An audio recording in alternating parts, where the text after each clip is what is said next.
Welcome to McPlum, simple solutions served daily. In this video, I will show how to replace an O2 sensor on your Hyundai Sonata. Start by parking on level ground and engaging the parking brake. Wear gloves and safety glasses, then loosen the battery terminal to ensure safety. Raise the car with jack stands and locate the sensor on the exhaust manifold or downstream pipe. Apply penetrating oil to the sensor threads and let it sit while you prepare your socket and ratchet. Warm and clear.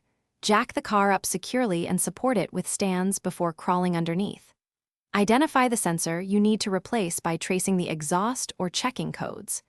Spray penetrating oil and give it time to loosen any rusted threads. Use an O2 sensor socket and breaker bar if needed, turning counterclockwise to remove the sensor gently without damaging the harness or connector. Be friendly and practical. Inspect the new O2 sensor to ensure it matches the old unit and plug fits cleanly. Apply a thin layer of anti-seize to the threads, taking care not to contaminate the sensing element. Hand thread the sensor to avoid cross-threading, then tighten with the correct socket to the proper torque. Reconnect the wiring harness, lower the car, reconnect the battery, and clear any fault codes to confirm the repair. Thanks for watching. Stay juicy and subscribe.